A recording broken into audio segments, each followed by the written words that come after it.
Not a problem. prepare a live stream for YouTube. Okay.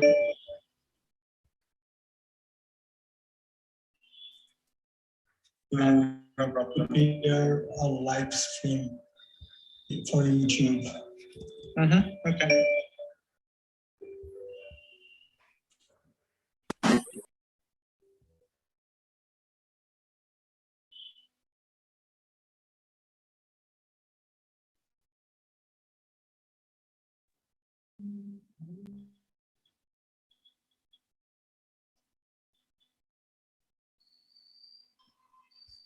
Hi Manzur, can you hear me?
All right. So let me start. Archan, are you ready?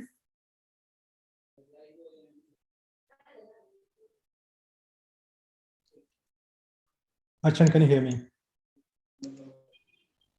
Yeah, I can. Beautiful. So Yeah, okay, I can hear you. Is my voice audible? Yeah, so let's start our session today. Okay. All right. So hello and welcome all. On behalf of SecuritymindPro, I again welcome you all who have just attended this wonderful seminar, or I would say webinar.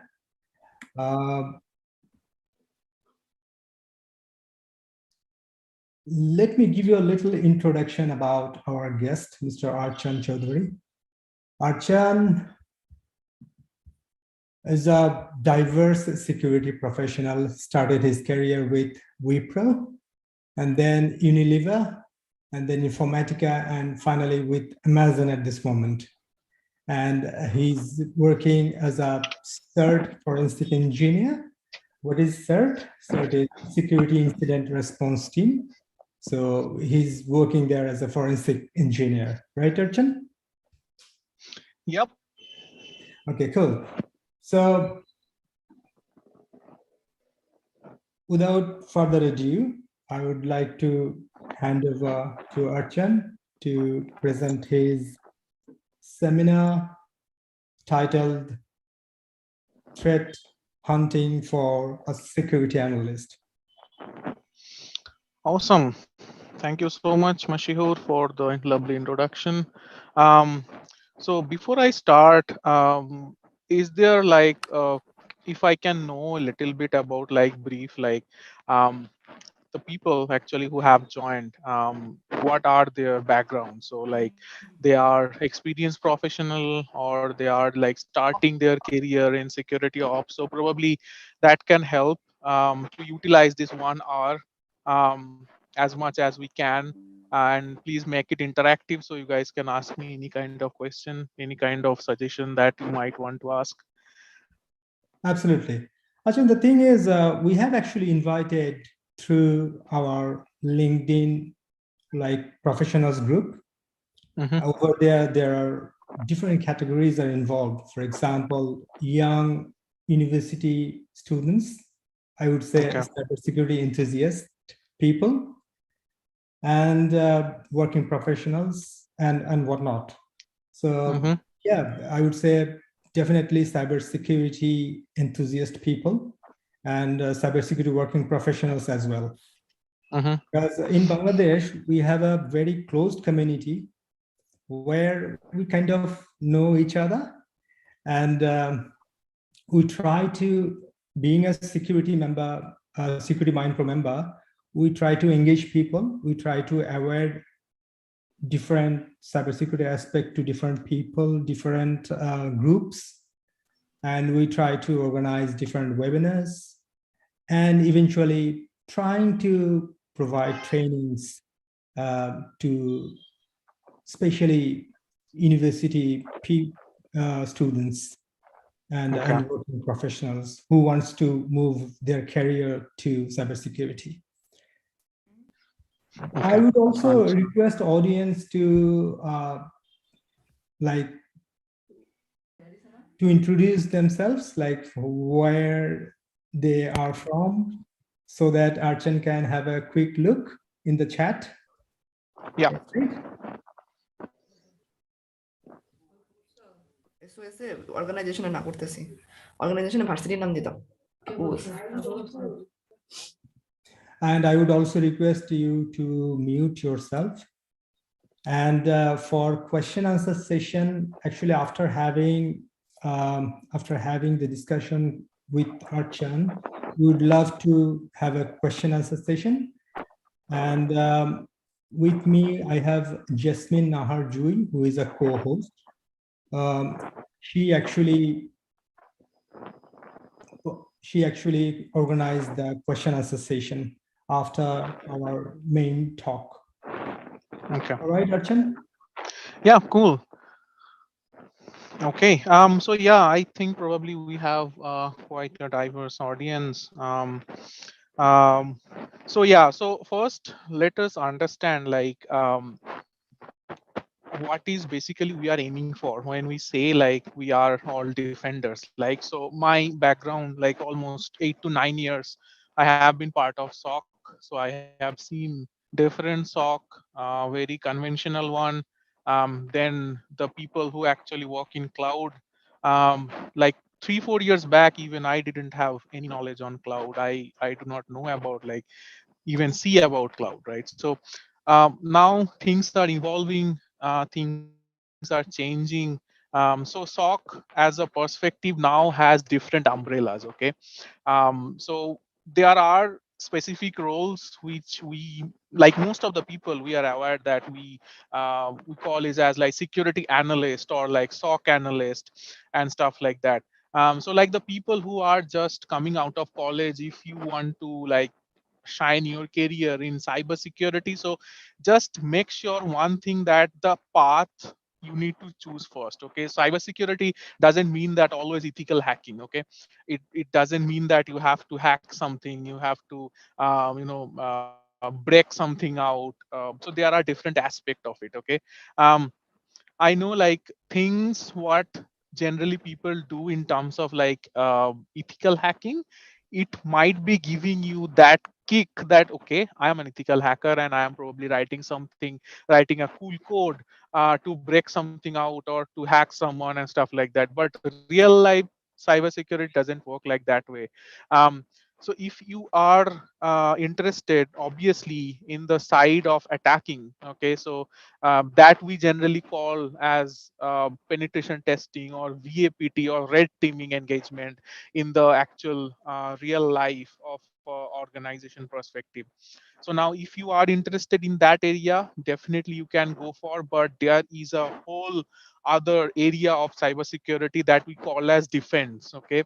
Now why I love defense, because at the back end or at the back of your head, you have to know the attack techniques as well to defend some organization, right? So it is something like a double wounded sword. So you have to know the attack principles to defend someone. Okay. So now in that perspective of area, nowadays there are several roles available in modern SOC. You can like search for security analyst, someone called as security engineer. So I'll talk about security engineer because security engineer is a very diverse role. Okay. Now there are also threat hunters, that the main intention for our today's session. um, there are also analytics, there are ML engineers who are like having writing the codes to automate our process, because threat hunting is a huge thing. Okay, so I'll talk about them just a minute.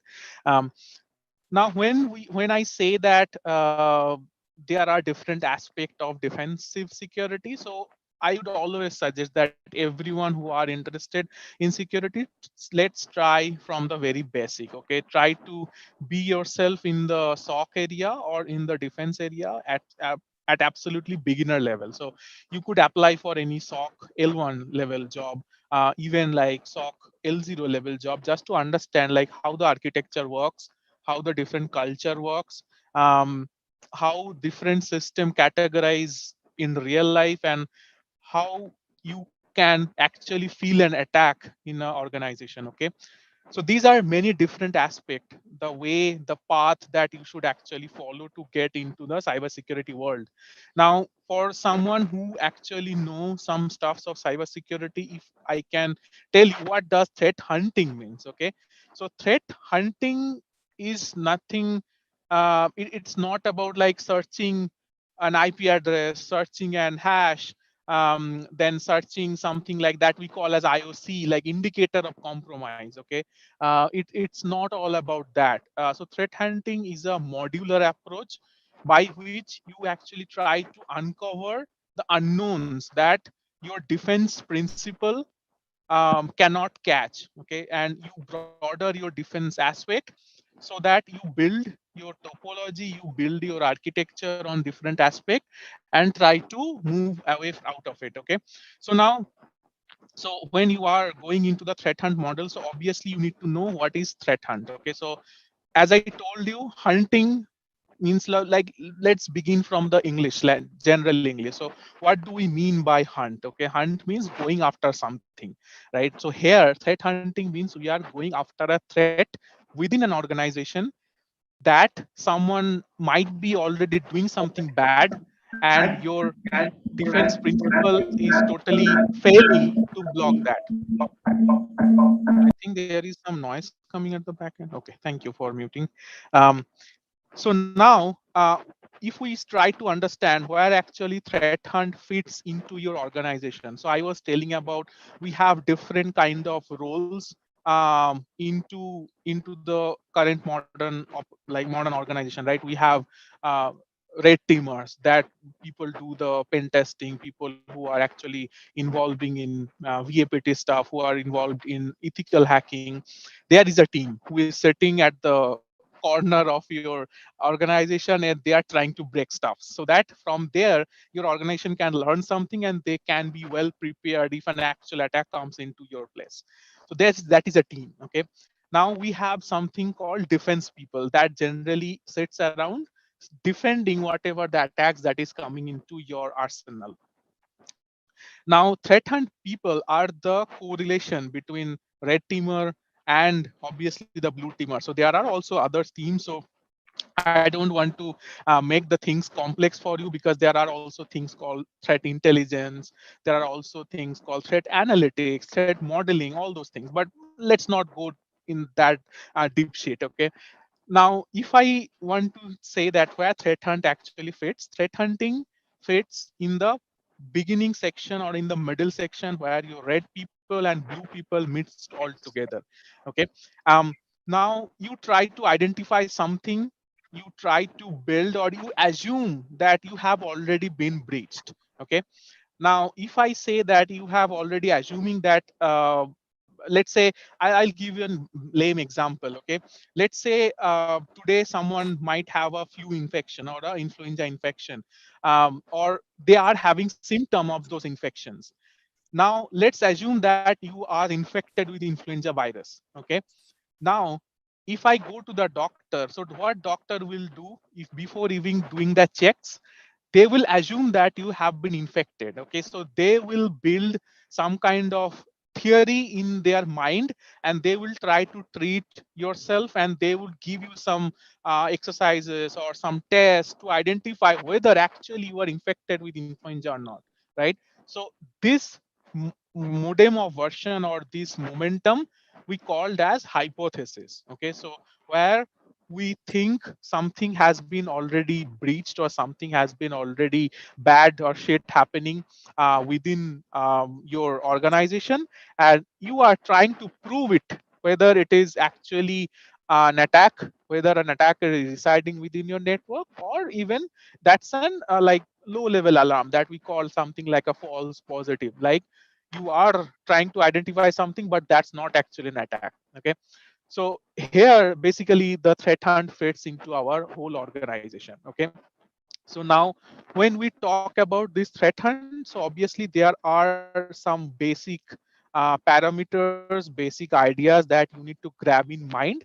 um, you need to understand like what is pyramid of pain. Okay, so when I say pyramid of pain, you can directly google it, you will get a triangular shape architecture. Okay, okay, let me if I can show you pyramid of pain, let me Archan, I google can it. search for you if you want. Yeah, just 1 second. My voice is audible, right?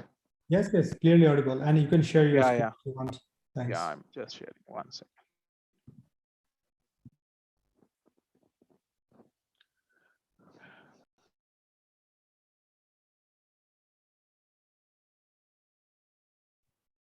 Yep, we can see.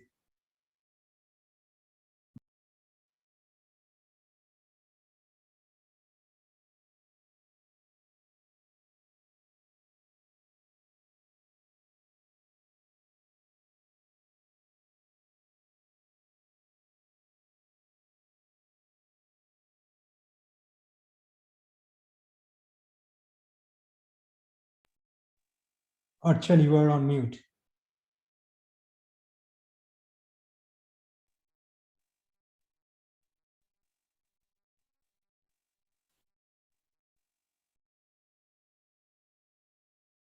Archan, you are on mute still.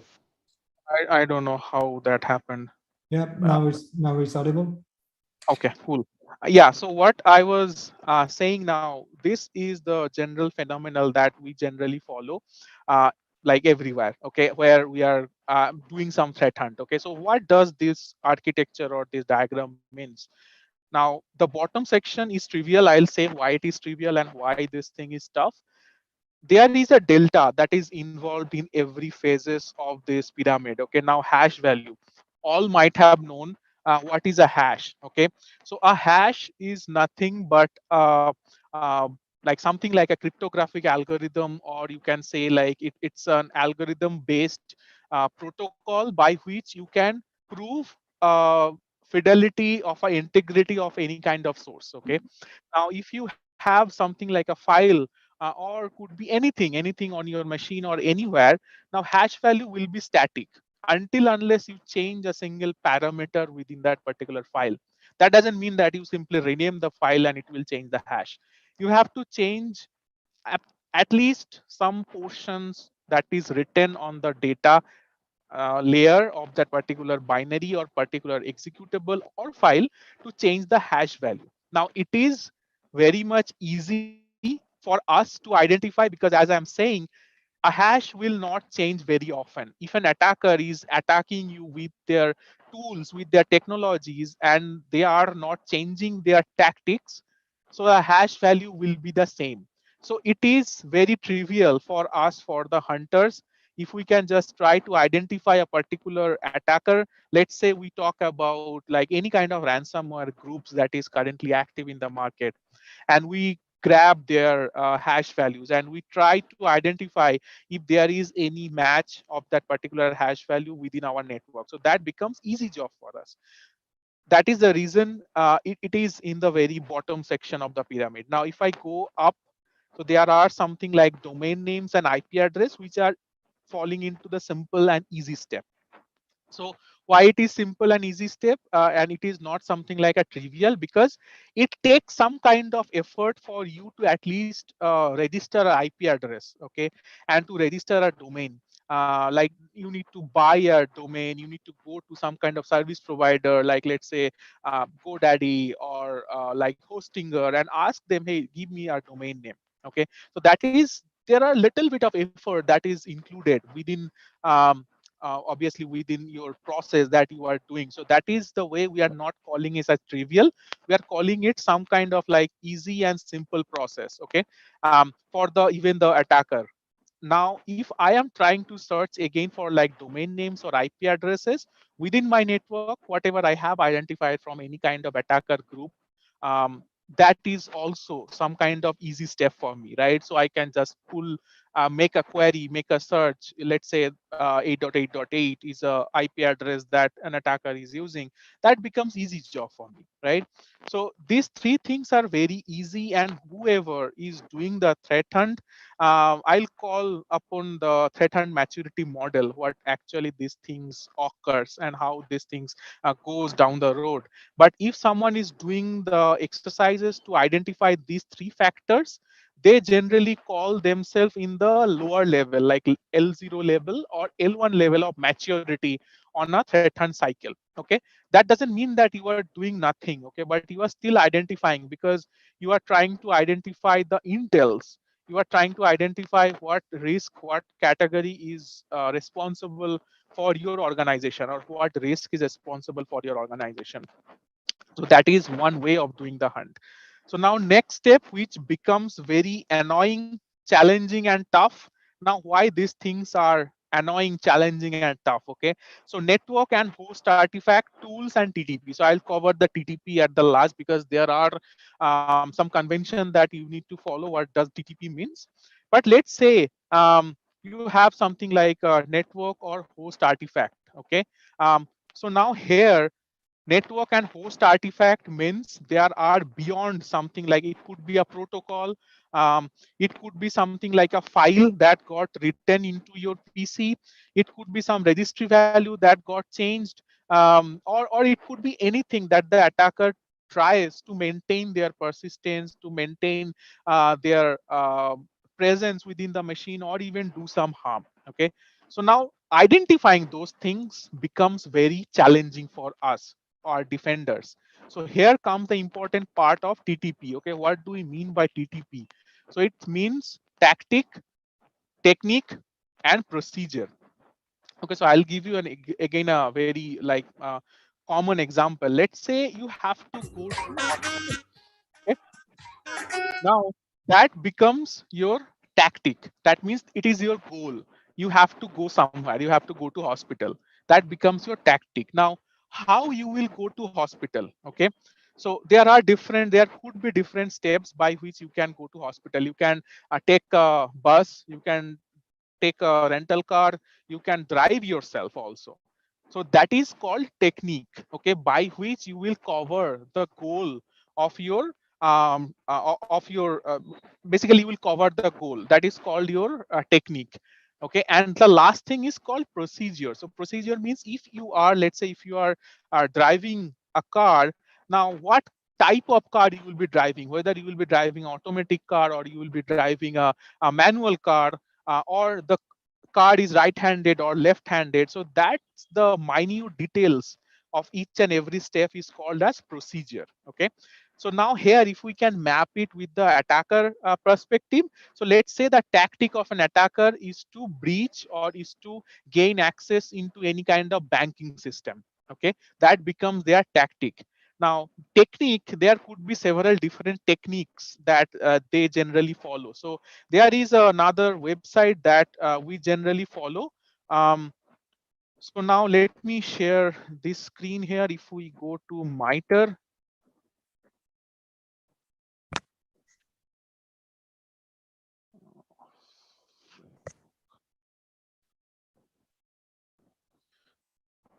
so the MITRE screen is visible, right? Yes, Archan, clearly visible. Okay. Yeah. So here, if we come here, so you will see that there are different techniques and different kind of procedure is listed. Okay. So I'm not going to explain everything, because this website is a like a mine of data. So you can come here and you can read through about these things.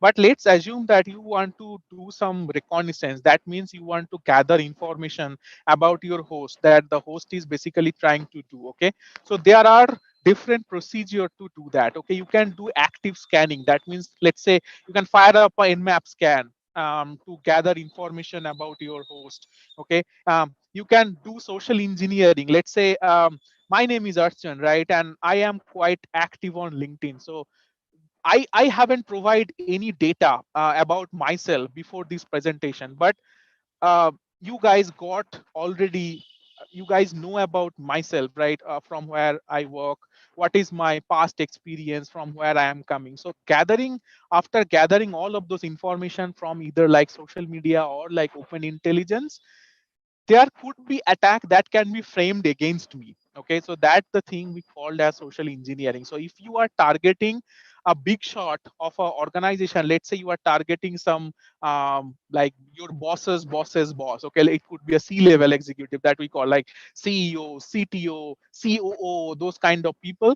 They are not much of tech savvy people. No, I'm not talking about CTO, so pardon me. So obviously the other C-level folks. Okay, so if you try to engage them with a like lucrative thing, it could be anything, they would fall prey into that. Okay, so they will give you the uh, options, they will give you the more footprint about your network. So those things are called as reconnaissance. Okay, so if you try to target a bank today, definitely these are your process by which you can gather more information about that bank. Probably you can go to their website, you can try to see their social handles, what are the posts that they are covering and stuff like that. Okay, so these are the basic principles that you need, that someone actually follows to cover up the TTPs. Okay, now why it is very tough.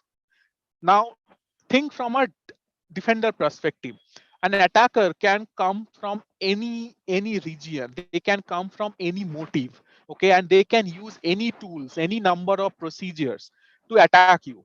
Right now, to defend against it, or not only defend, to hunt against it, to search for it, how you will become active, or how you will plan against those processes. Okay, so that is not an easy job. It is not something like just searching a hash value or searching a IP address against an attack. So you have to map all of this uh, these phases, like what does that active scanning means and how you can catch active scanning if that is happening today within your organization. Okay, so that is the main thing. Just wait a second. Yeah, so this is the about the pyramid of pain that I was talking about. So this is tough thing for us, okay, for our defender to understand. So now here the comes the majority part. Okay, so that's the reason I have developed my course. Um, if if so if this is basic agenda for the course that I have developed. So I wanted for everyone to understand like why threat hunt is required, what is the pain of pyramid. I have covered the pain of pyramid in very basic approach, but it is beyond that. Okay, so there are different kind of technical things that is covered within the pain of pyramid, and how that thing can be achieved in a real life scenario. That also important thing for every defender to understand. Okay, so we talked about hypothesis, right? So what exactly the hypothesis means, that I gave an example of the doctor system. Okay, now what is in real life? In real life, for our security people, if you go here, if you, let's say today you are hunting for a ransomware TTP. Okay, so now if we go here in the attack meter framework, in this area, and here if you put a search, let's say APT 29 or APT 39. Okay, so you will see there are a lot of articles, there are a lot of processes that is listed. Okay, this page will take some time to load, because as I told, it's a mine of data, but it will tell you different approaches. Here you go, like application log. Then it will tell you different web application that can be targeted by the APT29 group.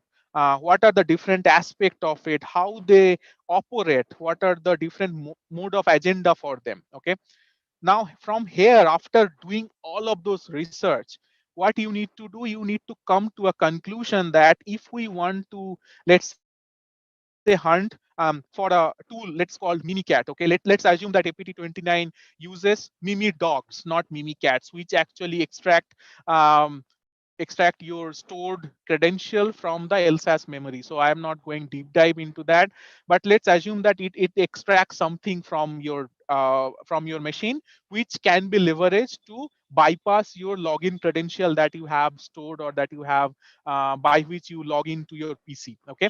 Now, if attacker can extract that, it becomes very challenging for us. Okay.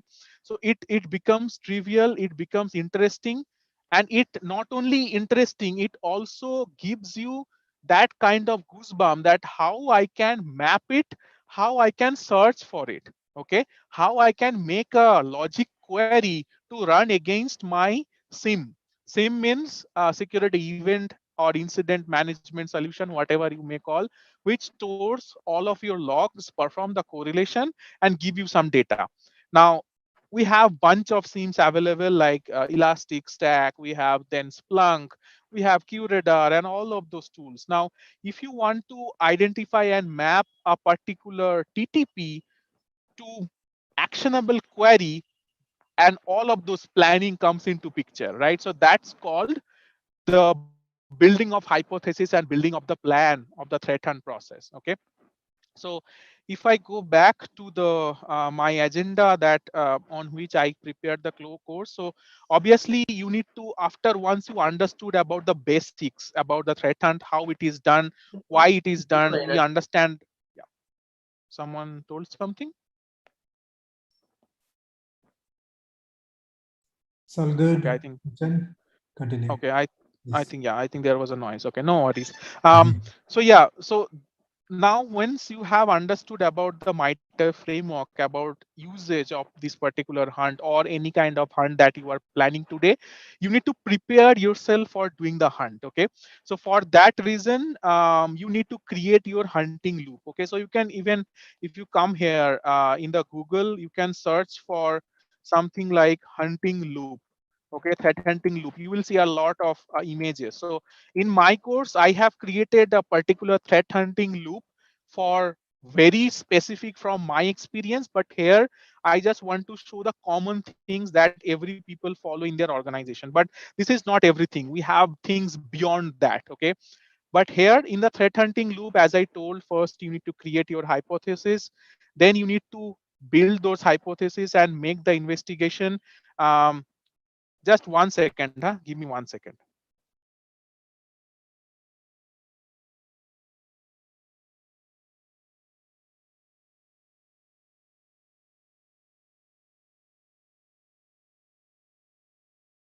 Hello, I'm audible, right? You always been. Okay, yeah, I am actually sitting at the place where I gave my desktop to repair. So they just told me it's finished. It's It up happens. and running Yeah. now. Okay, yeah. So let's go back to the loop. Okay. One Now thing, the Archan, yeah just a um, helping question for the yeah audience. yeah Like MITRE framework, is it a yes. tool or is it a concept, or why we Hmm. need MITRE? Or Okay. for a SOC level 1 analyst, is it Hmm. necessary to understand MITRE at level 1 analyst? Hmm. Okay. So see, guys, MITRE is not a tool.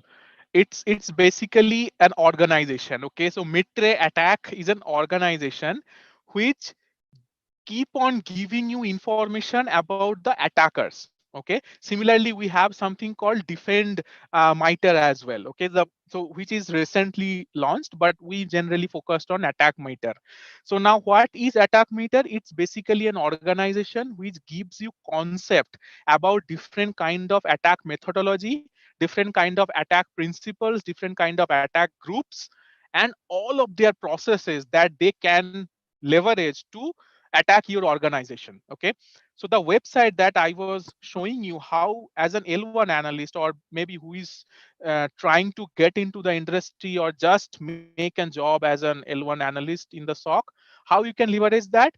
You can, if you go to the website that I was showing, you can search for anything. Okay, let's talk about search for simple ransomware.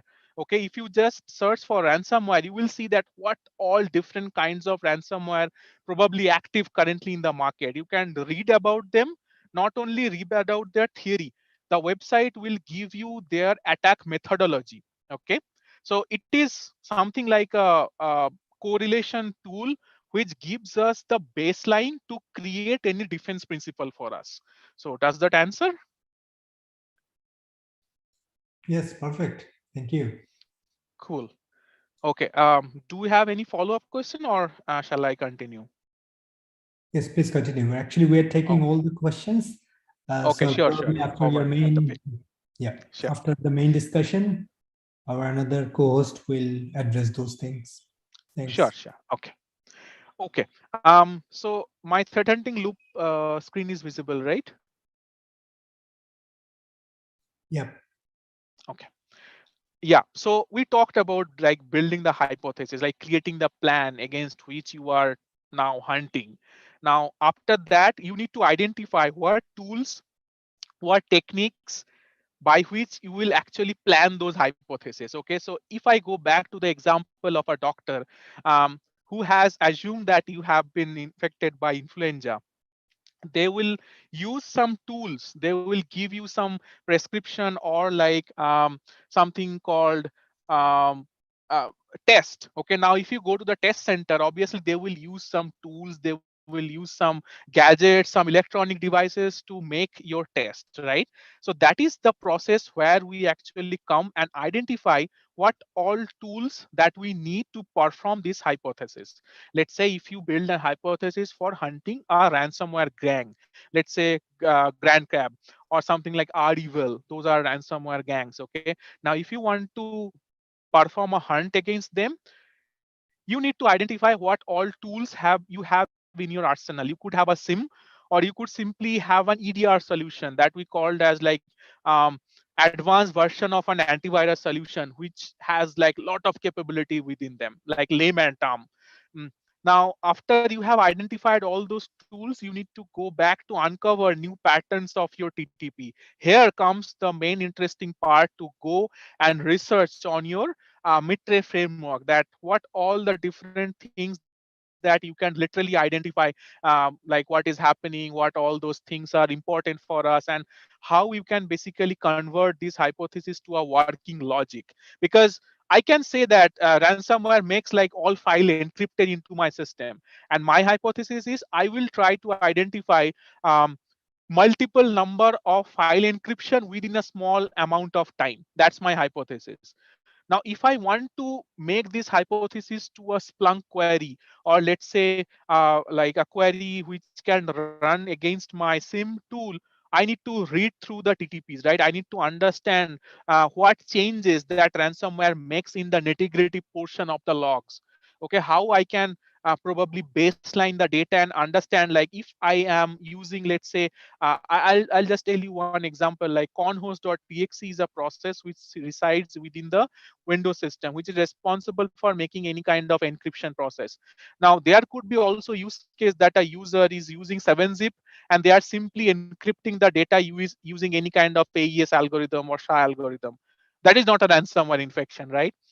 So that's a baseline. So you need to remove all those baseline to identify what is abnormal, right? So that's the thing where Maitre framework or Maitre website we come help to you guys. Okay, and the last thing in the loop, that so the last thing, as in say in this particular image, but I have bigger concept about that I have covered in the course. But yeah, so what is the last step here? It's called the analytics. Okay, now to baseline your data, you need some kind of tool which can give you that visibility. Okay, let's say a machine you are targeting, and you are seeing like 10 events of encryption happening in 1 hour of time. So you need to make an analytics to identify how this machine is behaving in past 7 days, by which you can identify which is a like outliner from your baseline, or which is defending, like which is uh, behaving abnormally, so that you can pinpoint that and you can start your investigation. So for that reason, you need an analytics resources. Okay, so you need to enrich your data. So enriching means nothing but identifying a different kind of threat intelligence about the ransomware gang. So again, you can refer back to the mitre framework to identify about all those things. Okay, so this is about like threat hunting loop that is important. um, Once you have identified, now the next thing is to you need to identify like planning your hypothesis document. So always, whenever you are in security, always concentrate on documentation. So start from today. If you want to become a SOC analyst or a good security engineer, you need to be very strong in making documentation. Okay, so you need to start from scratch, and you need to like make everything notable. Okay, when I say notable, whatever the things, minute things that you are identifying from your experience or from your exercise, okay, note them down.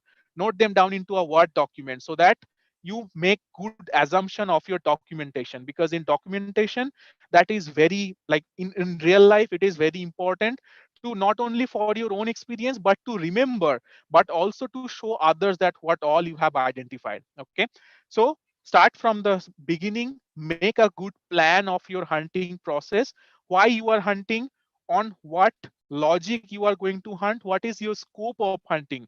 So let's say you have like 100 of machine within your organization, and all of the 100 machine is not having antivirus or EDR solutions installed in them. So definitely you cannot hunt into all of the 100 machines, right? You have to target some set of subset of machine by onto which you can actually see what is going on. Okay, so scope that out, plan it well, and then make the hypothesis strong enough and convert them to a working logic, so that you can execute that in a broader aspect. Okay, so once that is done and you have converted everything, you have identified all of those investigation and all of those activity that you have been doing, then you need to again prepare a report to say like what has been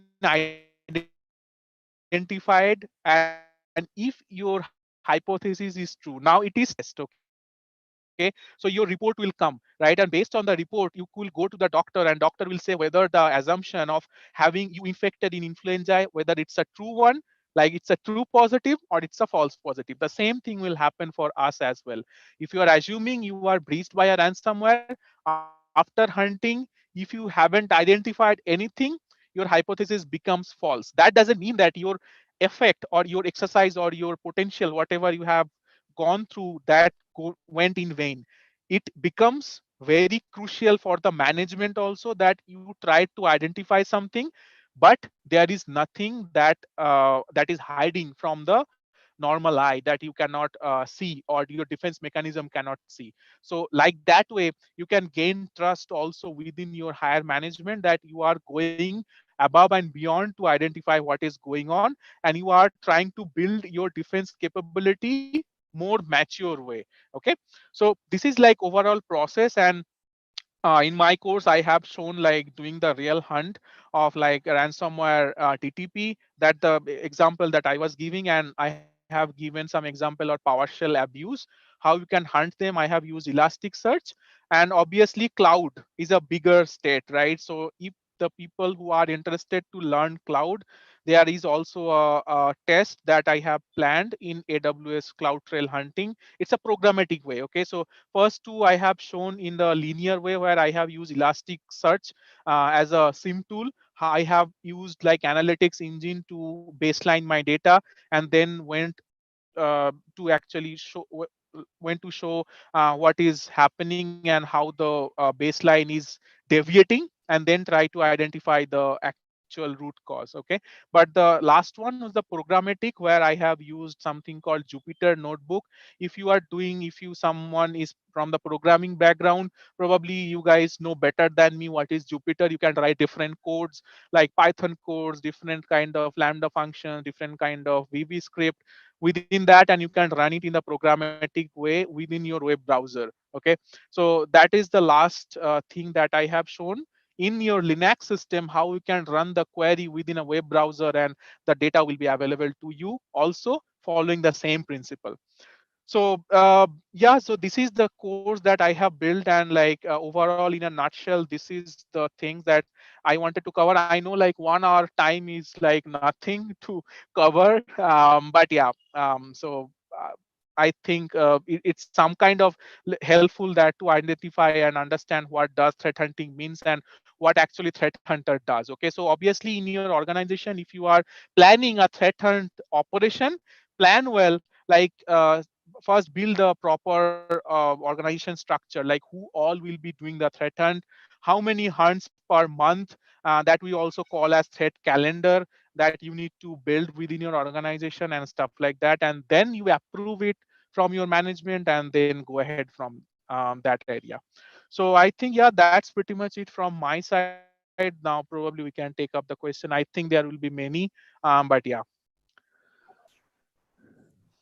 Thank you, sir. It was really an interactive and informative session, and we have got some questions too. From Yeah. Habibul Bashar Bapi Bhai, there's a question. As a noob in cybersecurity sector, it's a bit hard to find which path is compatible for me. Could you Mhm. please elaborate where should it start? How could I decide my final path, whether from red team or blue team? What kind Mhm. of parameters should I focus as a noob? Okay. Okay.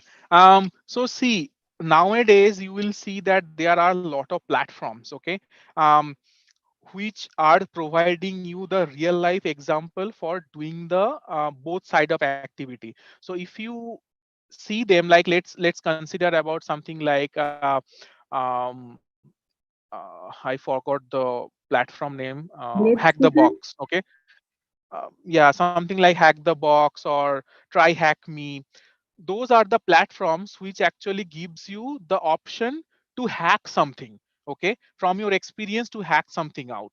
Now see, if those areas are giving you actually interesting thing to break something out, you can try out, just create your own lab, install some operating system like let's say Parrot, let's say Kali Linux, and try to use those techniques. Like you can just simply use a metasploit to create a backdoor within your own machine and try to see whether you are getting hyped from those information or from the exercises that you are performing. Other state of that, um, so in the academy of Black Pearl, so we'll have different courses for the labs. You can follow them, or there are several other things also. You need to identify whether attacking is giving you the interest, or once the system got attacked, to identify how the attack has happened is giving you the interest.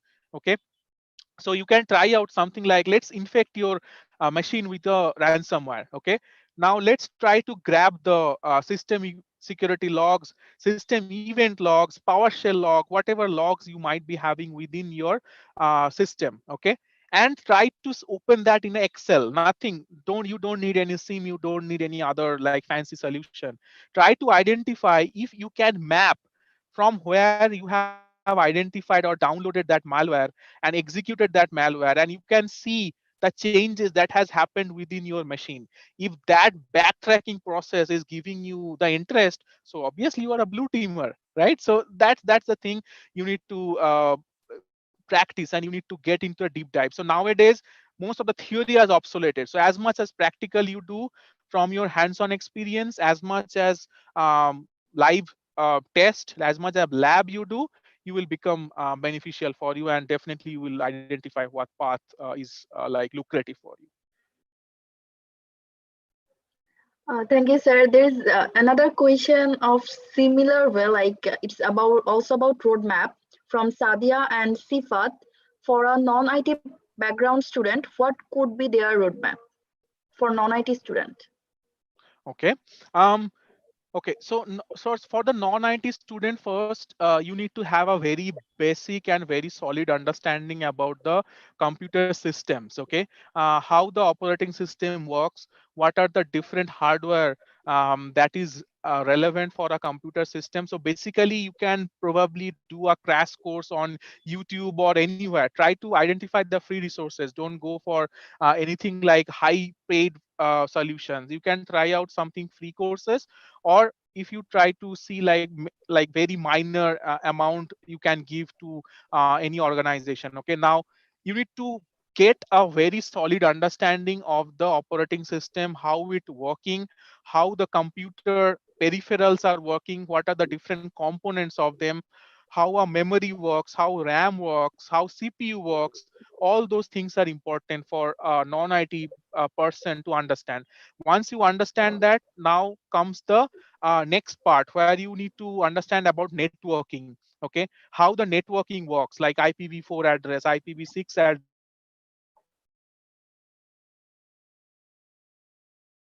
There are different networking protocols like OS 10 principles that we need to follow. So all of those very basic courses, first you need to gather. So once you gather about all those information, then it becomes like easy for you to slip into that portion to like then analyze the logs and try to identify and try to break out the things. But yeah, for a non-IT people, always it is or even you can even start from something like a desktop support engineer, right?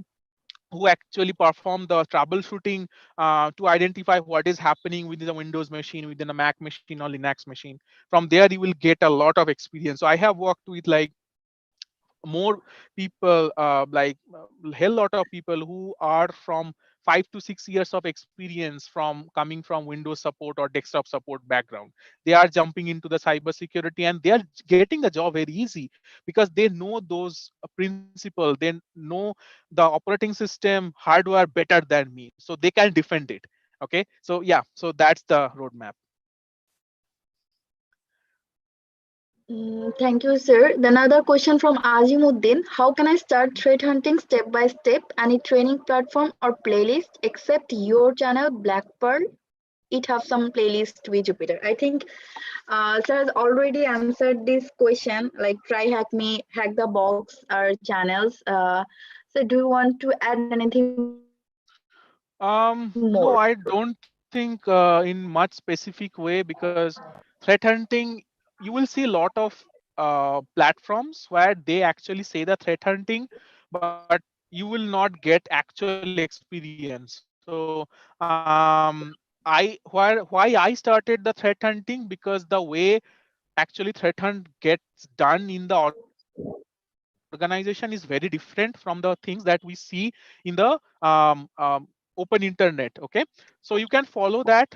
Probably we will have different also like 201 301 courses, because I am getting so much of request to build threat hunt series, threat hunt courses for targeted specific groups. So yeah, you can stay tuned about those. You can join the Discord server of Black Pearl and you can keep on discussing that.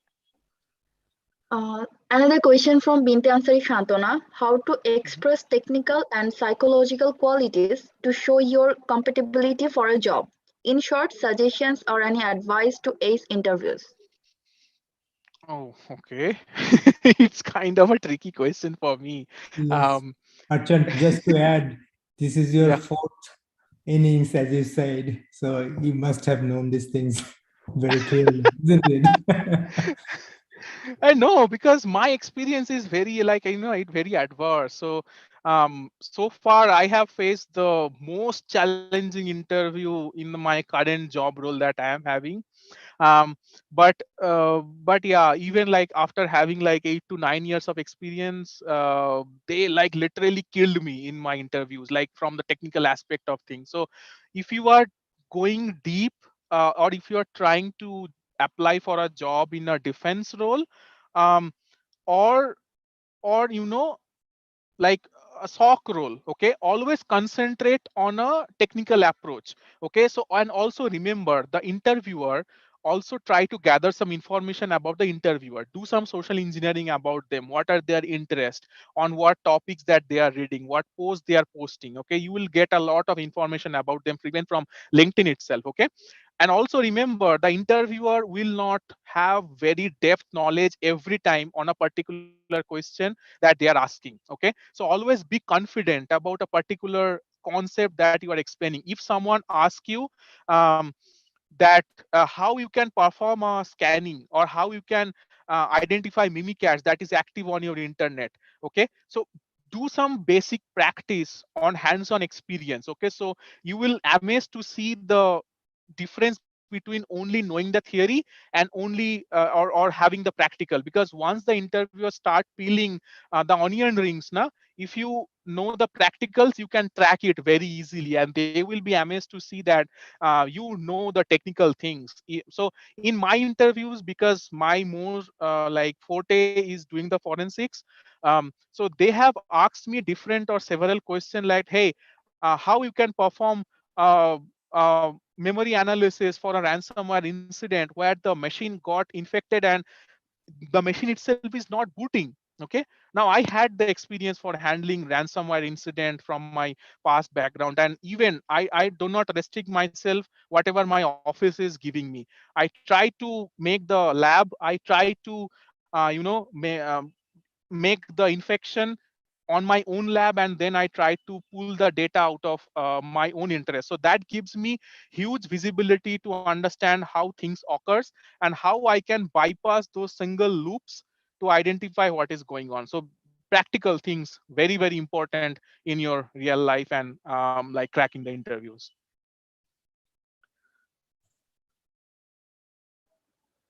Thank you, sir. I think it will help. And another question from Habibur Rahman Rani. Please analyze job sector in details. I He didn't doesn't get the specify any question. job sector. Let me help you, Archan. Actually, what he's trying to say, sort of what sort of job are there in the market in a good number, I would say. For Okay. example, Okay. pen testing job or SOC Mm-hmm. analyst job or Yeah. specifically threat hunter. Okay. Since you know the market or you've been going through this, yes, Mm-hmm. as per Got it. Got it. Okay.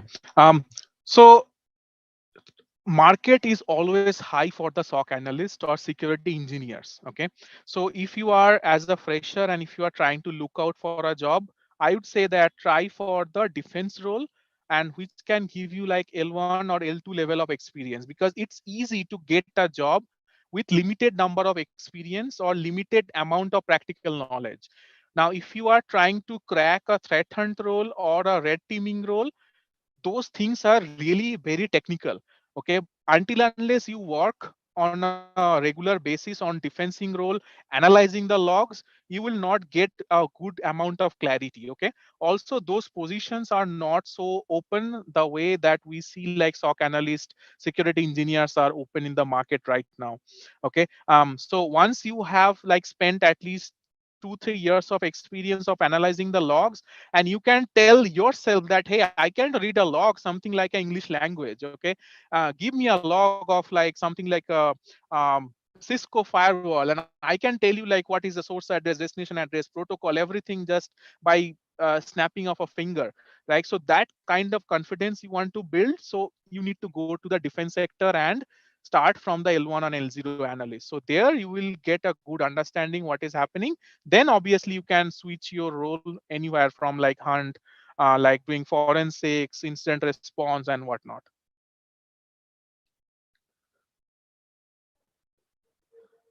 Thank you, sir. Another question from Nishad Babu. He has recently worked in forensics. How can he start in threat hunting area? Okay. Yeah, so it's all about like doing the basics. Okay, so you need to clear your basics. Once you have also cleared your basics, you have the understanding. Try to identify if there is a threat hunt program going on within your organization. If not, try to propose something that, hey, I can do this. Let's build a team. Let's build a culture to perform the threat hunt, because you will be amazed to see that also forensics has a threat hunt approach within that. If you are doing memory forensics, hunting in memory is a very, very crucial skill.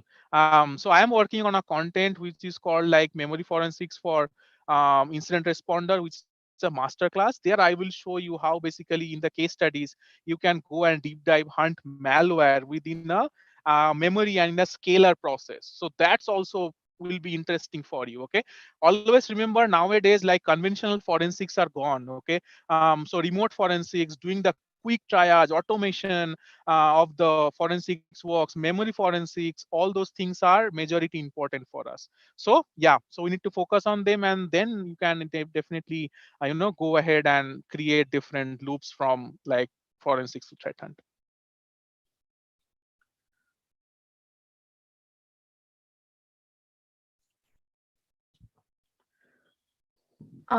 Okay, there is a last question from Sifat Hmm. at the very end. We are at the very Hmm. end. That is Yeah. suggestions for maintaining security in a short company or small company. That's really tough to answer in 1 minute.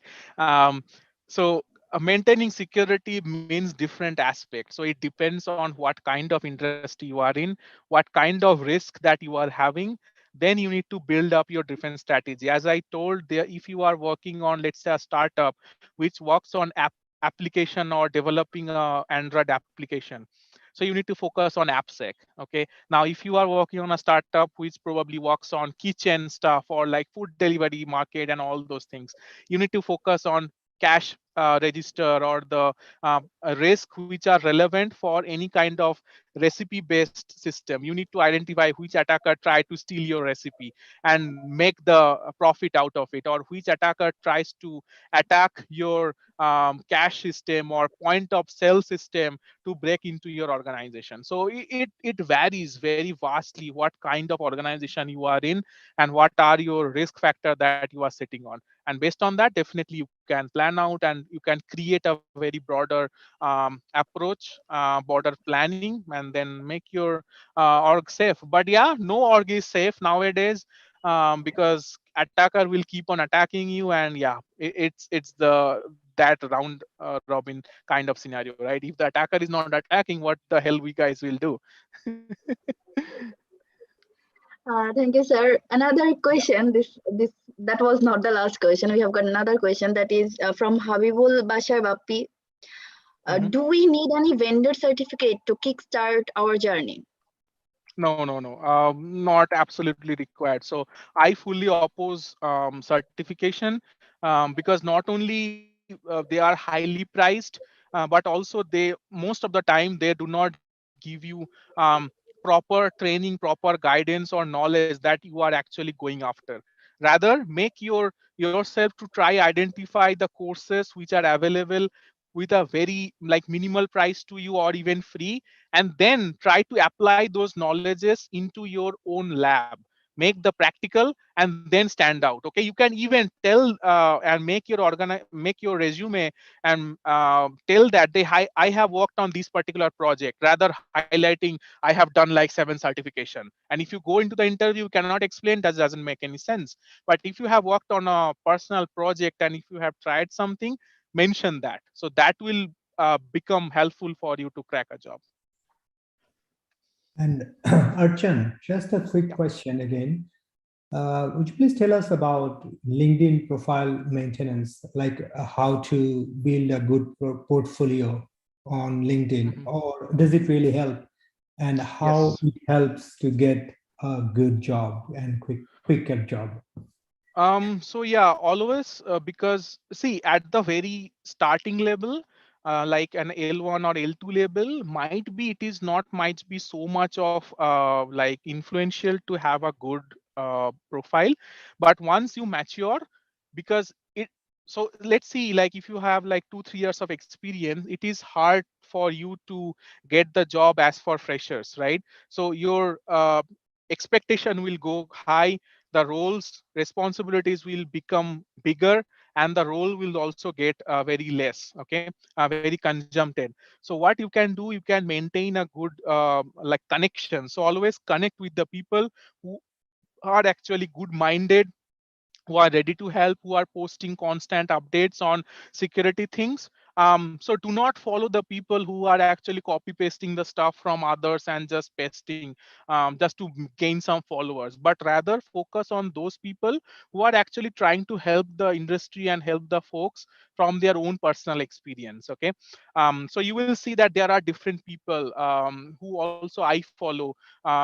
in the Twitter even itself, because Twitter is a bigger source for a source of truth and source of intelligence. Okay, you can follow that apart from maintaining your LinkedIn profile. But yeah, make a good connection. Okay, not like you have thousands of connection, but all connections are something like shit. Okay, so that doesn't make sense. But if you have 10 connections, if you have good bonding between them, people can refer you, yeah, at your bad times. People can help you to grow. People can help you to find a good mentor.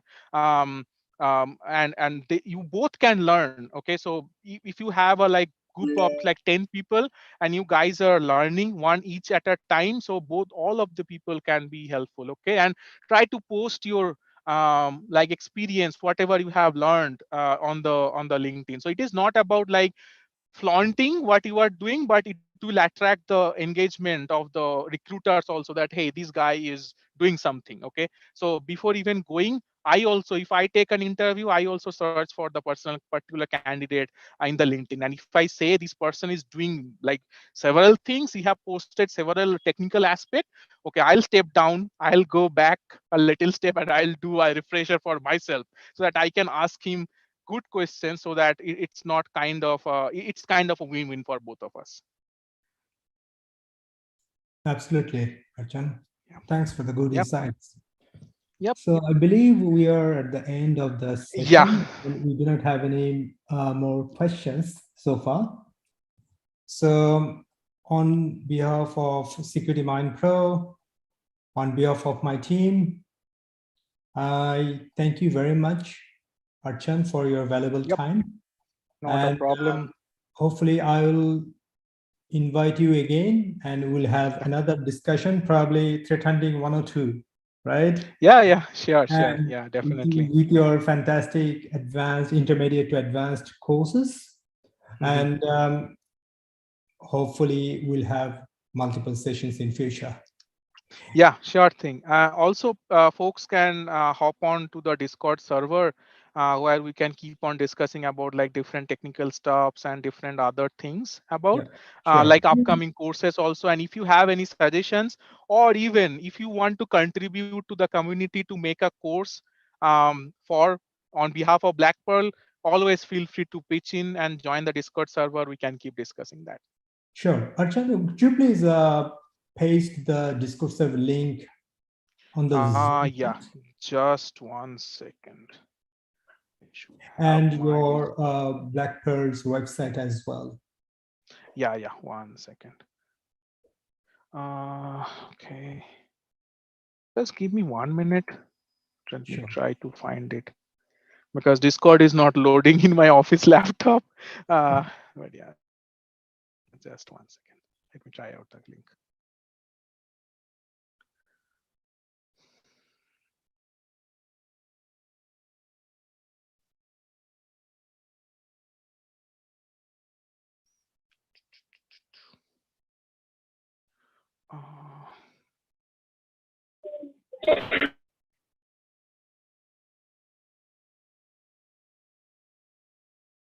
Okay, I logged into the Discord.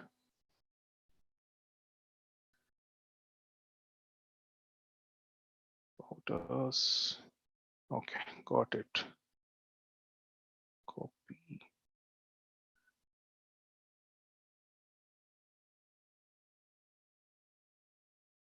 Okay, here you go.